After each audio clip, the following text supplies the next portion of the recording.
aztán a kombi zsigulinkkal, mindig erre. A száraz tésztának mi volt a neve? Tessék? A száraz tésztának? Virágtészta. Virágtészta, igen, és... Jó otthonos évet. Igen, és akkor, és azért, és imádom a vértest, és szerelmese vagyok a vértesnek. Annyira, hogy én ide már nagyon sok reklámfilmet hoztam. Szevasz, Sanyika! Hogy igen. Tehát ezért, mert szerintem ez gyönyörű vidék, de így nagyon rossz lesz, hogyha nem, tehát hogy... Mit mondjak még róla? A vidék következő. Szervusz! Van 3 kérdésem. Hetero vagyok. Horváth Dánielnek hívnak, és hát az első, hogy így Atya Úristen, hogy ez így megtörtént. Az első egy ilyen formai, hogy ezek a verekedős jelenetek, ez egy ilyen filmnyelv, ami manapság így nagyon divatos. Egy héttel ezelőtt én ebből a moziból kimentem, mert a Fegyvertelen Katona című filmet nem voltam hajlandó nézni, mert teljesen érdektelennek tartottam, ahogy ott az erőszak be van mutatva, itt viszont fantasztikusnak érzem. És azt szeretném kérdezni, hogy ez egy ilyen filmnyelves divat, ezért van benne, vagy pedig valóban úgy gondolják a készítők, hogy itt ilyen energiák feszülnek. Szervusz! Na, az erőszak az mindig divat volt, az mindig előjárója a mozinak. Tehát ha megnézed a Chaplin filmeket, más se csinál, mint vonat elől menekül, szétbaszódik minden körülötte, stb. A Ben Hur, az maga a törvényerőszak. A Sam Peckinpah western filmjei a 60-as évektől maga a törvényerőszak. Volt egyszer egy vadnyugat, maga a törvényerőszak az, hogy felakasztanak egy fiatal fiút. Az erőszak, szerintem nagyon köszönöm egyrészt, hogy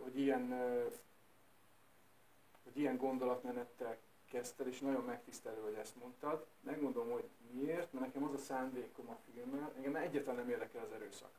Nagyon nem. Soha nem érdekel, akkor, hogyha nem akarok valamit mondani. És mindig az számít, hogy mit akarunk ezzel közölni. Ez a film ez azért ilyen, mert kurva nagy szarban van az ország. És nagyon, nagyon mérges vagyok ettől, hogy ennyi apatikus ember él, én is az vagyok, nekem is nagy a pofám. Én is csak egy filmet tudtam erről csinálni, és nem megyek kapával, kaszával ki az utcára, és mondom azt, hogy ezt nem lehet csinálni. Ezért van benne az erőszak. És mert ez minden jó érzésű emberben szerintem ott munkál. Kiben, hogyan. És ami nekem nagy szándékom ezzel a filmmel, és ezt sose gondoltam volna egyébként, hogy annyira, illetve szerettem volna ennyire szerencsés lenni, hogy én valaha így beszélek erről, de hála a jó Istennek, és tényleg minden nap gyújtok egy gyertyát ezért, hogy azt tudom neked elmondani most, meg mindenkinek a filmek kapcsolatban, hogy ez egy olyan üzenet mindannyiunknak, nem csak fiúknak, nem csak lányoknak, hanem mindannyiunknak, hogy kapjunk a bogyónkhoz már egy picit, és higgyük el, hogy muszáj fellépni. Muszáj fellépni azzal a hatalommal szemben, aki földet vesz el tőlünk, aki Kisfantost eldarálja a picsába, és általában, és ebben nem csak Magyarországban, nagyon szar korszakban élünk.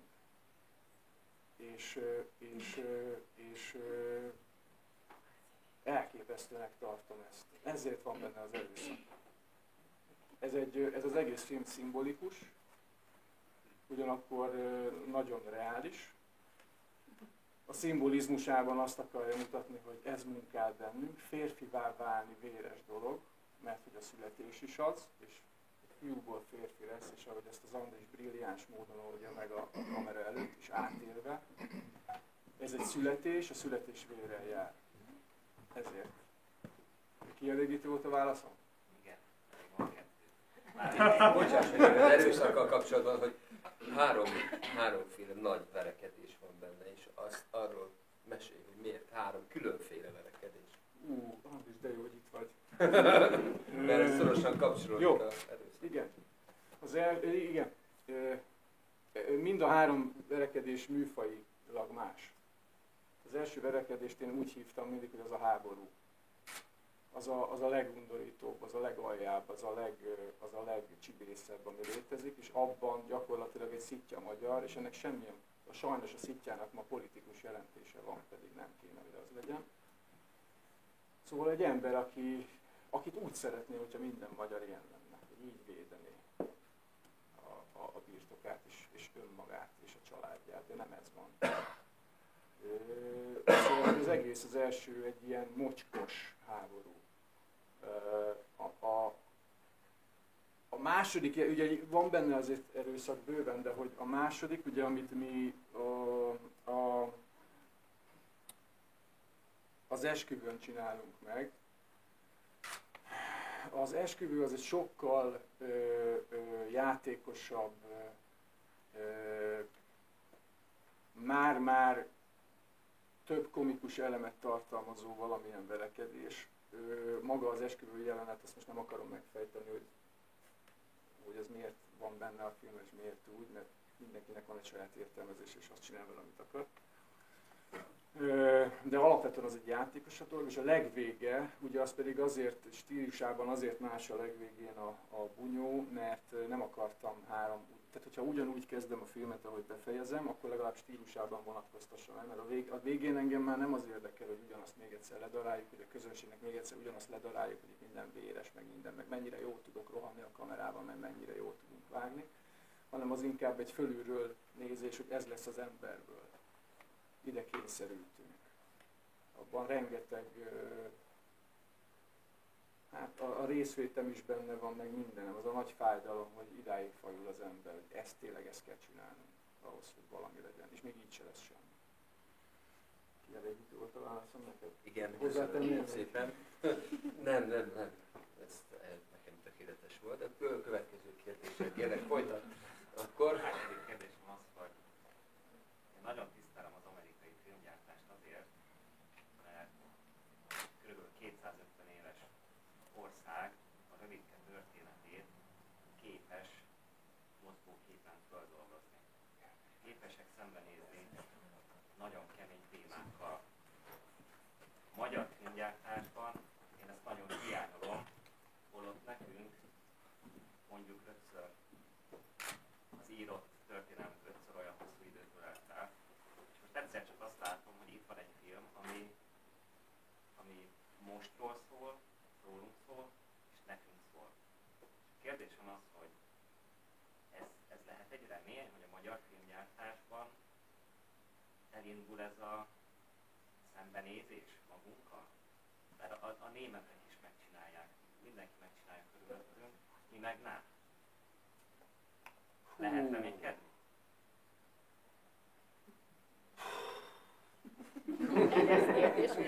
Megvan a válasz.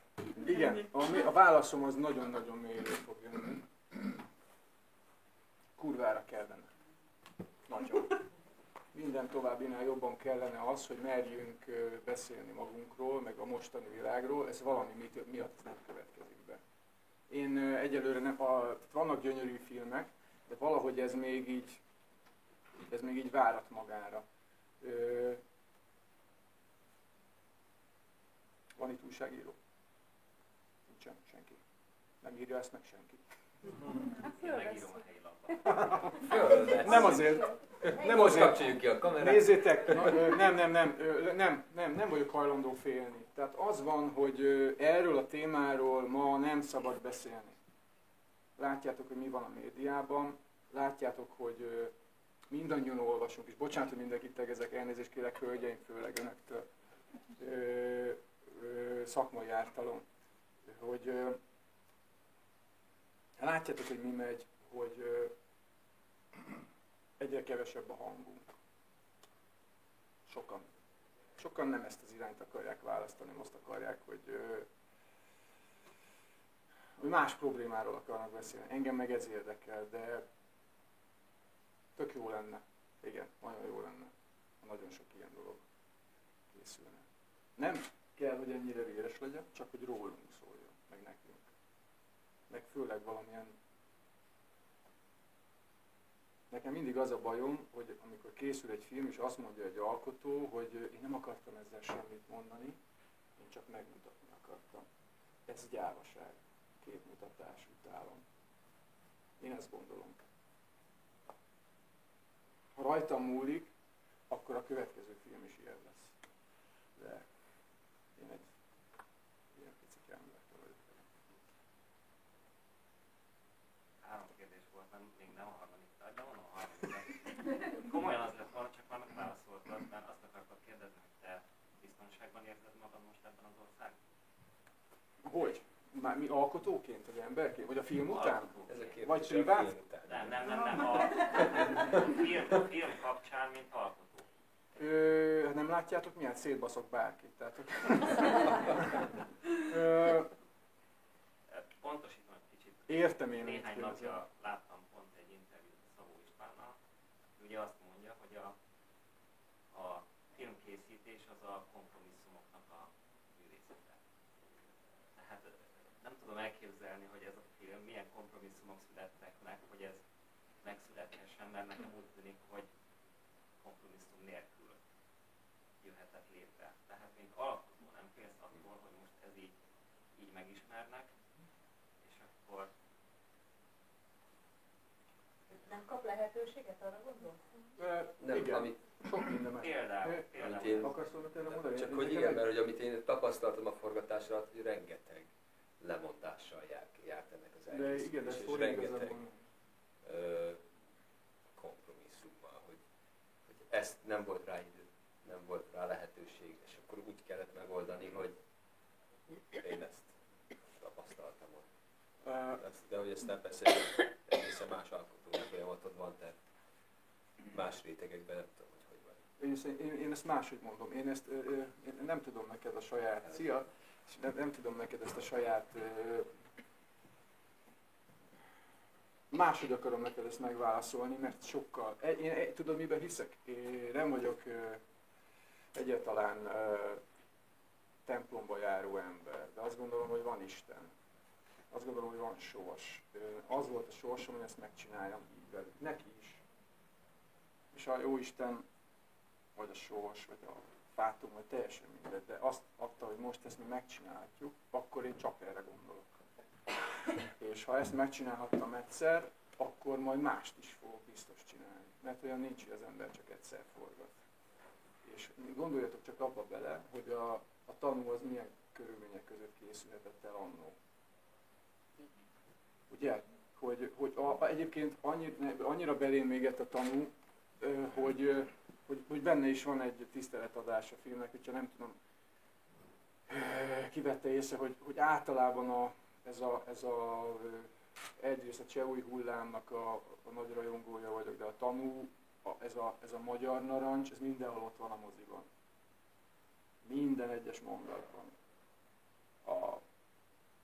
Az afroamerikaiak a kukoricában, a multikulti, az, hogy elbaszott helyzetben svédeket várunk, és húsgombot. Igen, így van. Tehát, hogy ez mindenhol ott van. Szóval az is elkészült. A fene egye meg, nem? És elkészült egy csomó mozink. Ez egy nagyon konkrét ország, ahol élünk, és mindig is az volt. Tehát, hogy bármit mondunk, annak mindig 3 jelentése van, és ezt nem szabad gondolni, ezt akkor mit gondol, ezt nem szabad mondani, ez az mit gondol, és elegem van már ebből. Úgyis, világéletemben, én már annyiszor kerültem olyan helyzetbe, hogy engem fejemre baszott így vagy úgy az élet. Hogy hamarabb járt a nyelvem, mint az eszem, és úgy utálom, hogy nekem állandóan gondolkoznom kell azon, hogy normális épp kézláb mondatot mondjak ma az országról. Milyen abszurd helyzet. Hálát adok a Jóistennek, hogy elkészülhet. Nem? Itt van. Így tudom csak megválaszolni. Kiskezit csókolom. Akkor mondhatjuk, hogy te egyik történész azt mondta, hogy legyünk konok magyarok. Akkor te egy konok magyar. meg a Isten velünk ki ellenünk. De azt szeretném megkérdezni, hogy honnan jött ez az ötlet? Találkoztál ilyen tökös emberrel, aki még kiel állni? A filmnek a témáját. Honnan? Az ötlet az onnan jött, hogy ezt megtapasztaltam, ez velem történt meg. Örököltem egy földet a nagymamámtól. Az édesanyám tudja, aki ott ül. Szóval örököltem egy földet a nagymamámtól, meg nekem nagyon nem ment a szekér, és nem volt sok pénzem, és azt gondoltam, hogy én építek egy házat a földemre, akkor majd utána, hogyha az felépül, akkor azt eladom, és abban már fogok csinálni filmet. Teljesen gyors ötlet. És eleve nagyon szeretek építeni. Szarul megy, de csinálom, és megtanultam, amit lehetett, és volt két mesterem, Lajos és Attila, ugyanígy. És miközben elkezdtük építeni, egyszer csak nem kaptam meg az építési engedélyt, pedig már be volt adva, aztán egyszer csak megjelent a polgármester, aki azt mondta, hogy akkor tudja, hogy ki vagyok, én bejött a földre. Én nem tudtam semmit. Bejött a földre, korán reggel volt, egy elképesztő, dögletes reggel volt augusztusban. És onnan maradt bennem, hogy szikrázó napsütés, kék, tiszta homok, minden, és akkor bejött a polgármester, és azt mondta, hogy akkor mostantól ez 1 millió forint. És mondtam, hogy de hát be van adva az építési engedély, és mondta, hogy ez nincs beadva, vagy az el van valahol a kutyul, vagy későn adtam, de nem tudom, és akkor elkezdődött egy ilyen harc, aminek az lett a vége, hogy ugyanígy bejöttek a telkemre, apukám akkor még élt, ugyanígy bejöttek a telkemre Ladanivával, ugyanígy kiszállt, akkor egy kutyával jött egy csávó. A történet annyiban más volt, hogy nem baszott le nekem egy pofont, hanem ez fordítva történt, és nem vagyok rá büszke, de igen. és akkor onnantól másnap megjelent a helyi ilyen döbrögi-szerű teremtmény, nagy fecsétgyűrűvel, onnan van ez a motívum, aki azt mondta, hogy akkor ide jön a markoló és eldúlja a szerkezetkész házamat. És akkor azt nem engedtem, és akkor elkezdődött egy ilyen haddelhad, de azért ebben van fikciós elem is, de a lényeg, hogy honnan jön. Saját élmény. Igen.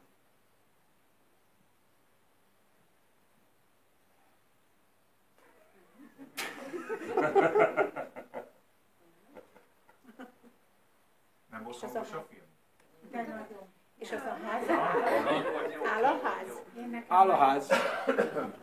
Áll a ház, most renoválom. Egy Nem éve. kellett eladni, nem kellett eladni. Szerettem volna eladni, de csak azért, mert ez a két lakiság, én más, ugye Budapesthez köt az életem, és akkor a családom az nem szerette annyira a két lakiságot. De aztán úgy döntöttem, hogy megmarad, úgyhogy most szépen renoválom megint. Nagyon lassan, de renoválom. És imádom egyébként. Köszönöm a kérdést. Azt szeretném kérdezni, hogy nem volt esetleg olyan, akár a forgatás alatt, vagy a forgatás végét, vagy egy olyan időzőjelentett félelem, hogy esetleg ha is készül a film, nem engedik. Andris, megválaszolod ezt a kérdést? Az én fejemben megfordult. Volt. Ilyen. Csúszott ez is. Először volt szeptember, nem tudom mi. Még csúszott egy kicsit. Így már tényleg a banda azon gondolkodott, hogy egyáltalán lesz ebből valami. Na jó, de hát én nem. Bennem ez sose fordult elő. Tehát azért nagyon fontos, tehát most itt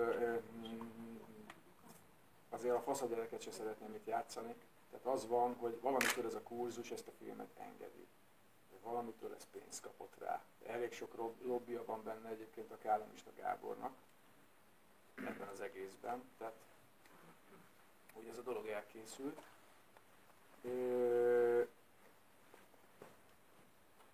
És megy. Tehát, hogy van. Tehát, hogy én bennem ilyen félelem nem volt. Inkább azt nem értem, hogy hogy most azt nem értem csak, hogy miért Miért kellett csak akkor ezért erős küzdeni? sajtónk. Ja. Ezt nem értem egyedül, de hogy létezik ez a mozi, meg rüktet. És hát én még nagyon izgulok, tehát én úgy jöttem ide tehát ugyanazzal a gyomorgörcsel jöttem ide, mint a premier előtti nap. Tehát komolyan, hát én szilárd táplálékot keveset eszem az utóbbi hetekben. Viszont több pálinkát ittam meg már, az így gyomoridegre, szóval ide is úgy jöttem, hogy nem, köszönöm szépen. De csak azért utána vezetek, de egyébként meginnám szívesen. Na jó, ígyunk egyet.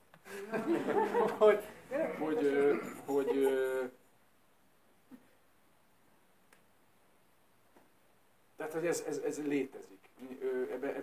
Ebben sok meló van, hogy ez elkészült. És csak mondok egy érdekességet, hogy ugye van a magyar film alapnál van egy forgatókönyv írói fejlesztési csoport. Ott az a munka például az annyira nagyon jó volt. Tehát, hogy nagyon-nagyon szuper volt. Miért megítélték, és akkor gondolom a film alatt ezt a támogatást, akkor gondolom ők is elolvasták, vagy véleményezte valaki a forgatókönyvet. Nem rúgták ki? Utána Ja. Nem. De volt, aki azt hitte, hogy 12-es karikány lesz. Hát volt a producerünk, azt hitte. Nézzük a szilárd tényeket. Ha ezt irodalmi forgatókönyvben bárki elolvassa ezt a filmet, akkor mi van benne? Miről szól? Egy western, ugye? Ezért hívják westernnek. Jön az idegen, jön az Andris, örököl egy földet, aztán jön a helyi nagybirtokos, és el akarja tőle venni, igaz? Hát ez a szavakban nincs leírva az, hogy jó napot kívánok, én erről és erről szeretnék filmet csinálni, így és így, ilyen szimbolikával, ilyen nem tudom mivel. Ilyet sose kérnek. És miért adjon az ember ilyet? És ez messze nem, tehát hogy azért az is nagyon fontos, hogy én azért nem vagyok, tehát hogy én tényleg jó filmet szerettem volna csinálni, és elsősorban emberekről, rólunk, nekünk. Tehát én azért izgulok, hogy átmegye a magyaroknak az, hogy itt most rólatok van szó, mindannyiunkról van szó.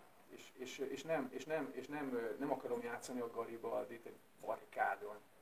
Egyáltalán nem, hanem az emberi lélekről, rólunk. Hogy egy kicsit, de mindannyian így megyünk az utcán, így. Történik valami, nem érdekel, az se. Leszarom ezt is, családon belül is megy a szar mindenhol. És ahelyett egy kicsit fölemelnénk a fejünket. Nekem van egy ilyen naív, nem is tudom, vágyam, hogy egyszer ennek legyen vége, ezért készül. És milyen visszajelzéseket Visszajelzések? Hát nagyon zavarba ejtél.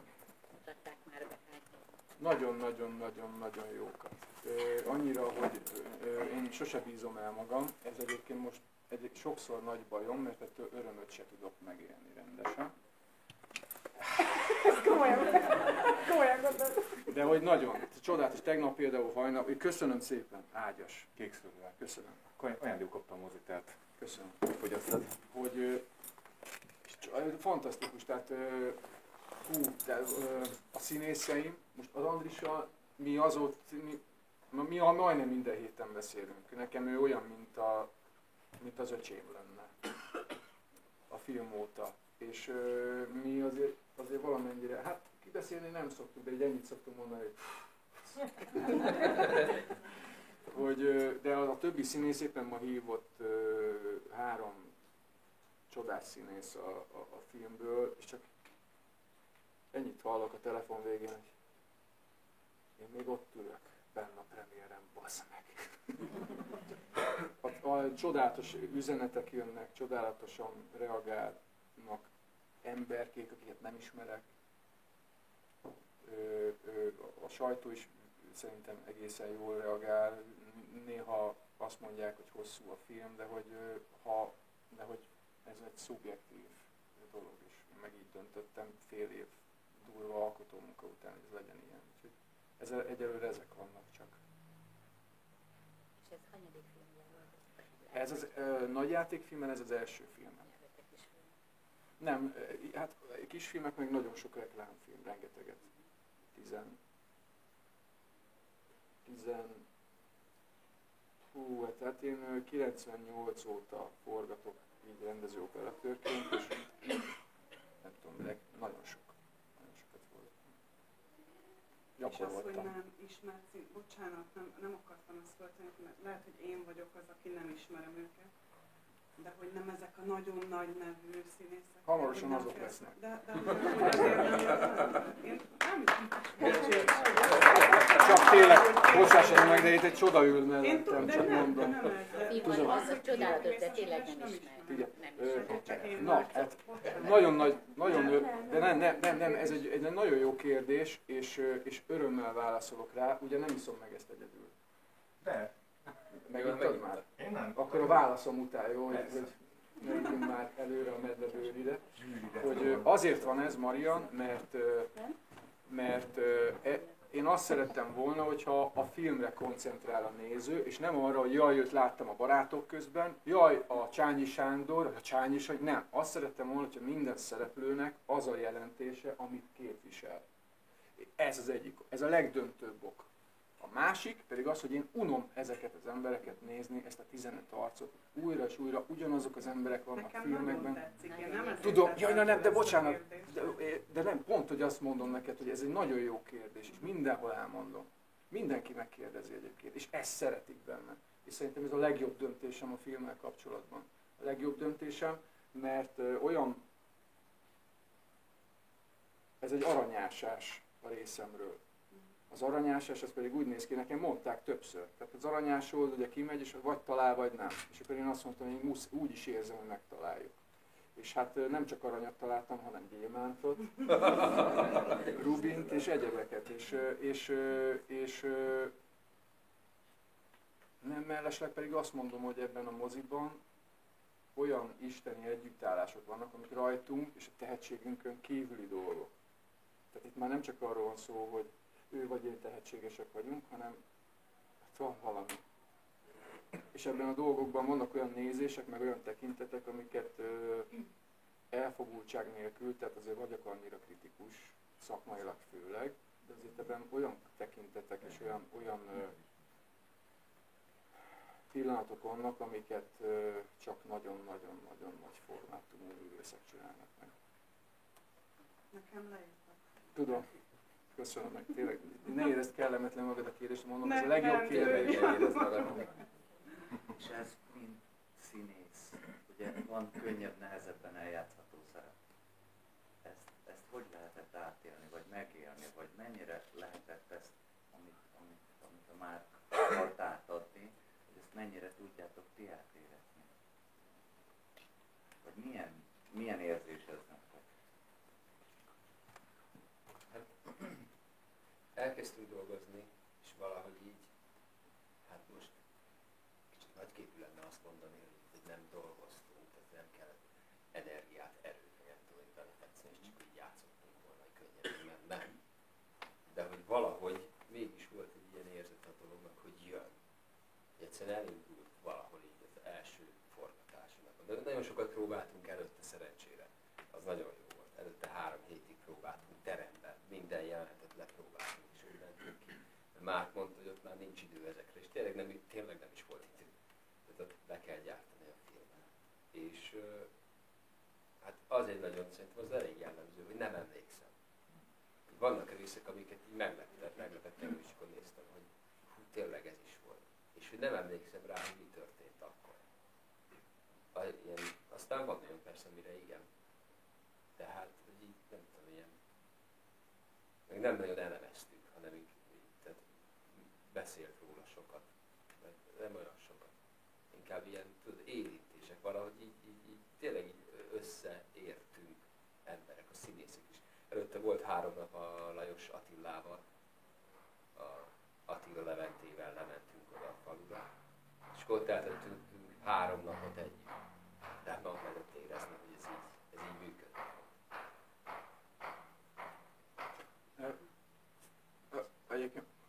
Én azt szeretném, és az a kisgyermek ezt végignézte. Dehogy Isten édesem, nem, szadista vagyok én. Azért az a gyerek Egy édesapám élettársa is lesz. Nem, nekem akkora kisfiam van, Isten. Így fogja nézni a gyerek? Nem, a filmezés, tehát ezeket úgy vesszük fel, hogy a kisfiú nemhogy nem látott, hanem a másodasszisztens, a Piti Attilát látta, aki így csinálta. Így, csak azt az irányt veszük mindig. Semmi, soha. Egy állat se sérült meg, csak mi. Ja.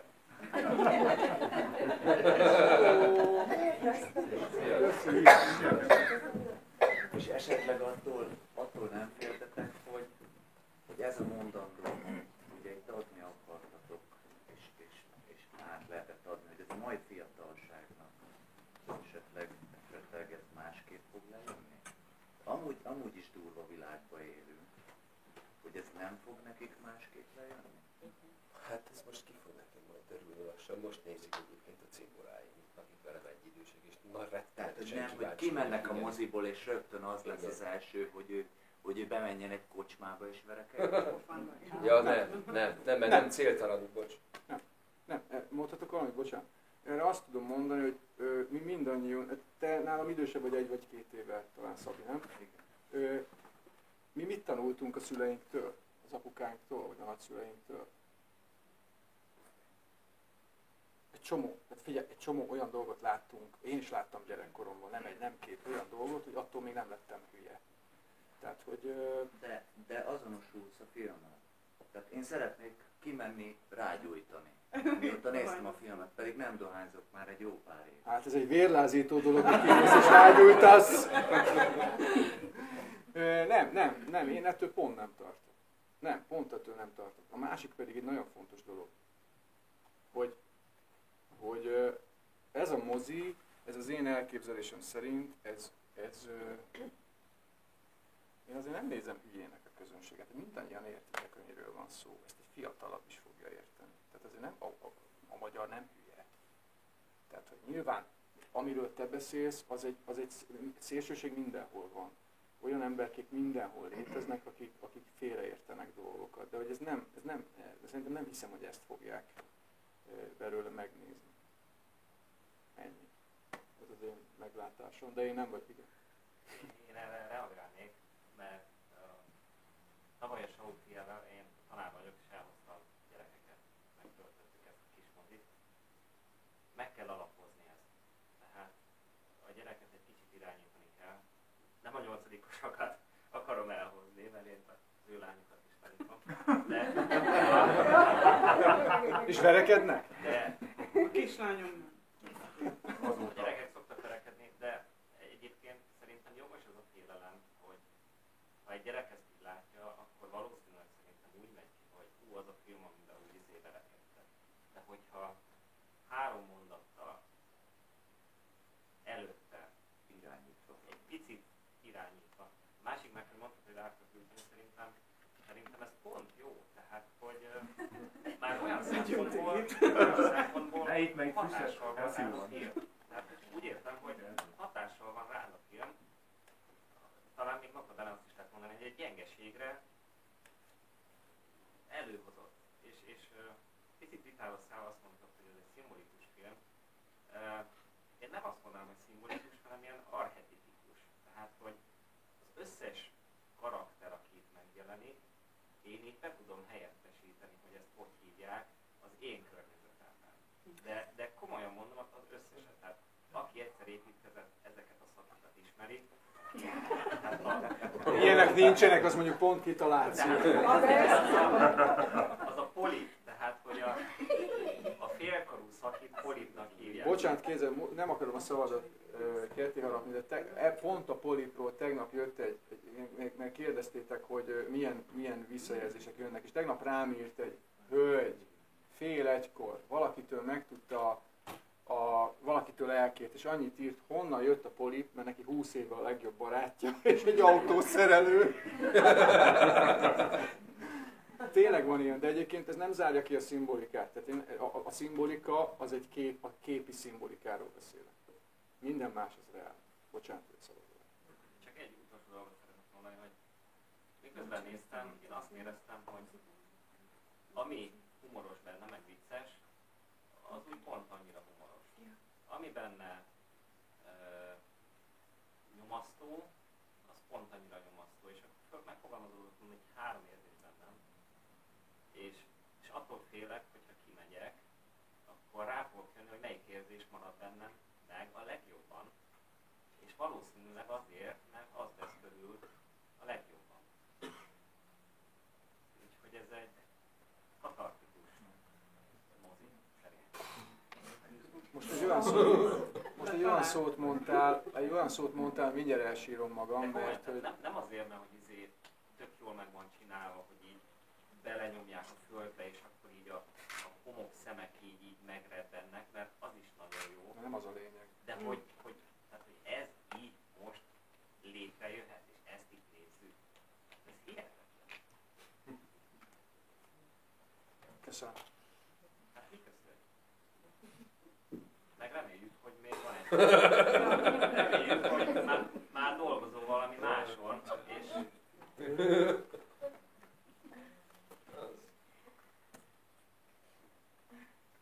Köszönjük szépen, tényleg. De egyébként úgy megperdítette ez a filmkészítés a környéknek az életét. Annyi ember között. Szóval jó. A hölgyet ki vette észre a filmben? Együtt voltak, úgyhogy csak őt láttuk. Nem. Egyébként a Andris? Andris? Kire gondolsz? Melyik szereplő? Szőke. Az Attila? Az Attila. Ó, igen, az Attila. Az nagyon ismerős arc ez a környékben. Nagyon. Amikor én megindul, és hihetetlen. Honnan voltak a határon túli arcokat szerettem volna ebből a filmben. Azért, mert egy budapesti színész ezt a büdös életben nem csinálja meg. Nem hiteles. A vidék, mostanában sok olyan kérdés jön a filmek kapcsolatban, hogy nem is kérdés, hanem az esztétikájáról kapcsolatban, hogy vidék, stb., de hogy miben más ez a vidék, mint a többi filmben, és azt szoktam mondani, én imádom a vidéket. Igazából a vidék, szerintem maga az országunk a vidék. Ebben nagyon kevés város van, és a vidéki embert csak kamuval lehet alakítani. Tehát, hogy egy budapesti színészet ezt nem fogja soha megcsinálni. És olyan embereket kerestem erre a szerepre, akik autentikusak. Az Orbán Levente és a Mátrai Laci, a Korvettel, aki egy csoda, a Laci, tegnap rám írt, hogy szép vagyok, basszol, hogy ők Erdélyből jöttek. A többiek Vajdaság, Felvidék. Tehát hogy mindannyian, és mindenhonnan. Ami nem azt jelenti, hogy itthon Magyarországon nincsenek jó színészek, csak valahogy instant idő alatt nem találtam meg azokat az arcokat itthon, vidéken. Tehát nem találtam olyan embert, aki nem fér egy tonnás szürke marhától, hogy ezt le kell vezetni a teherautóról, és akkor ez az ember olyan. És egyébként meg minden karakternek van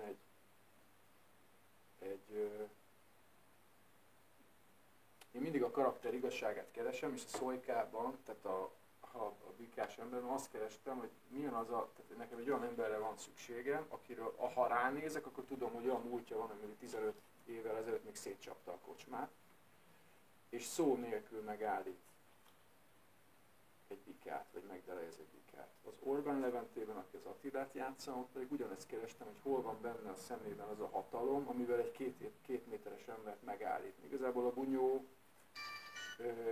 az nem mindig úgy dől el, hogy mindig a nagyobb győz. Mikor megindult ott le. Igen, tehát nem mindig, sőt, hanem az állat, a vadállat az, aki győz mindig, aki egyáltalán nem fél. Tehát akiben gyilkos indulat van. És az Attilának a szemében az van, hogy ott abban a pillanatban, hogy ő ott bekapcsolt nála valami. Zene nélkül is eltűnt volna szerintem. Igen, csodálatos. Igen, olyan csodálatos szeme van. A zene nagyon jó. Igen, jó volt, persze, de ez akkor is átjött volna, tehát nem tudom, hogy erre hogy lehet rávenni egy embert, hogy ennyi dű. Ez nem tudom neked megmagyarázni, hogy lehet, én úgy szoktam dolgozni, hogy vagy előjátszok, hogy bennem van mindig az adott energia, ami a filmhez kell. Tehát ezt az Andris is, tehát hogy igazából mindig olyan energiát teremtek a forgatáson, ami az adott jelenetben van. Ha az ilyen energia, akkor az ilyen energia. Ez az egyik. A másik, nagyon sokszor előjátszok Andrisnak, igazából az Andrisnak talán egy mintát is. Vagy legalábbis az Andris, mi úgy kommunikáltunk, hogyha valami csináltunk, ugye már minden le volt próbálva, de az Andrisra csak így összenéztünk, csak odajössz, oké. Semmi, csak a térképet mutattam, és kész, és csinálja. És igazából mindig így szemkontaktusban voltunk, és azonnal tudta, hogy mit, hogyan. Egyszer kellett oda jönnöm. És honnan a cím? Akkor jött? Ennek az eredeti címe az volt, hogy Vaquero. Cormac McCarthy könyveket olvasott valaki? Nem ismered? Modernkori western történetek. Én nagyon szeretem. És a Vaquero spanyolul a mexikói határon, ez annyit jelent, hogy cowboy. De hát ezt nem akartam adni, mert akkor az lesz, hogy Vaquero, hogy Vaquero. És ezt nem szerettem volna, és mindig a farkast kerestem az emberben, és Farkas című film meg van. Tehát, hogy az meg nem hiteles, ilyen hülyén éreztem magam, és az utolsó film. Utána lett az a munkacíme a filmnek, hogy Szög, de az meg hogy hangzik, hogy Barkács praktiker. Barkács percek. És akkor jött az pedig az utolsó pillanatban jött nekem. Tehát a Coyote-ot, azt a forgatókönyv elfogadása előtti utolsó hónapban találtam ki, hogy legyen Coyote. Hogy mégis legyen valami köze a farkashoz, és akkor úgy döntöttem, hogy nem baj. Tehát, hogy majd úgyis mindenki megérti. Így jött. És Andrásnak most milyen Coyote-nak lenni? Hát az vicces volt, pont és még ott néztük kis lukon keresztül, és bögdöst az oldalán. Hát az lesz. Nem te vagy. Te Hát érdekes volt egyébként tegnap fölkelni meg tegnap előtt. Most így nagyon érdekes volt megnézni, és utána így. Hát nehéz. Be kell állni. Igen, van ez az út, és akkor elindulok erre. Tehát te is a filmen egy elég nagy változáson mentél át, én úgy gondolom. Nem ismertelek előtte, most se ismerlek. Most már is csak szeretnéd megismerni? Szerintem egy változáson mentél át, te is. Hát, tehát ahogy mutatta is a film elejétől. de otthon is, tehát ugye a saját kis életemben is, színpadon is, a munkámban is, magánéletemben is. Egyébként vicces volt, mert pont ma reggel csöngettek föl hozzám, hogy ott állsz a helyemben a kocsiddal. A csávó, aki már rég elköltözött a lakásból. Na mondom, lemegyek. A kurva életem! Lementem, mondtam, hogy de hát már, ez már szabad ez a hely, mert hát még mindig fizettem, mert így, ja, bocsánat, oké. Nem, hát nem álltam el, persze, ő arrébb álltak végre látom, mert tényleg, ha fizeti, akkor az sutyó parasztság ott állni. De írtam a közös képviselőnek, hogy most azonnal mondja meg, hogy mi van. De hát nem, persze, ez egy kis játékos dolog. De ja, hát inkább olyan dolgokról van szó, amikben el kell indulni, mint nehezebbek valóban. Hogyha más most így hirtelen váltsunk, hogy milyen színházat csináljak. Tehát, hogy minek van értelme. Tehát, hogy így sok minden elgondolkodtam, ez a folyamat, igen. De ezt most hagyjuk is. Igen.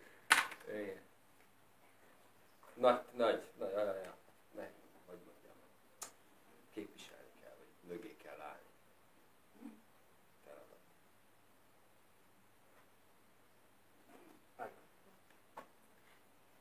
Na, mentség megmondani. Hogy olyan lett a film, amilyen nekünk megálmodta, mert egyik filmrendező mondta, ugye felveszik el, hát nem mindig az lesz, amit ő elgondol. Nem teljesen ugyanaz. Én azért operálom a filmeket saját magam, mert minél közelebb akarok lenni ahhoz az ideához, amit meg akarok csinálni. És ezt nem szeretem, az egész olyan nekem ez a processzus, mint amikor, tehát az vicces, nem vicces, én nem tudom máshogy elképzelni. Tehát olyan az ember, mint amikor ül egy széken, és azt mondja egy festőnek, hogy figyelj, akkor fesd le azt a csendéletet, és én majd mondom, hogy hogyan. Ez valamennyivel közelebb visz engem ahhoz, hogy pontosan azt csináljam, amit szeretnék. És van egy képességem, amire nemrég tettem csak szert, és pont a reklámfilm ebben segít.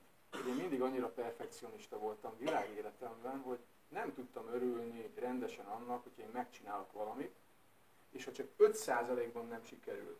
És ez az 5% terminus technicusokban most ez azt jelenti, hogy mondjuk itt vagytok ti, és mondjuk egy jó képet akarok csinálni egy 85 mm-es optikával, Anschnittben az azt jelenti, hogy egy szereplő mögül, megcsinálom, de valahogy nem olyan, mert nem olyan a fény. De igazából minden benne van, csak van egy pici valami, amit nem tudok megtalálni benne, ezt el tudom engedni. Ilyen tekintetben én megugrottam magam ennél a filmnél, mert ez igazából olyan, amit szerettem volna. És csak azért nem merem mondani, hogy teljesen olyan, mert roham. Mert mindig van megint csak egy isteni rész, aki ezt úgy oda teszi. De ez nagyon-nagyon közel van igazából. Én azt szoktam mondani, hogy amit én 40 évesen ma tudok a filmszakmáról, a színházról, a mindenről, az benne van. Ennél többet nem tudok, de szeretnék még többet tudni.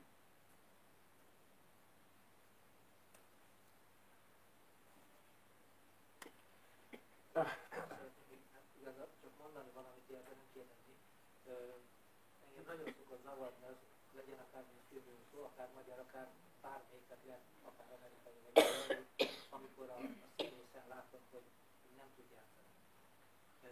Itt, megmondom őszintén, én úgy ültem be, hogy valószínűleg zavarni fog az, hogy ugye ez egy első nagyjátékfilm, a szereplőket egyáltalán nem ismertem, és most őszintén mondom, hogy totálisan meglepődtem azon, hogy minden szereplő annyira jól játszott, tehát majdnem, hogy a legutolsó, tehát két évben megjelenő szereplő és színész is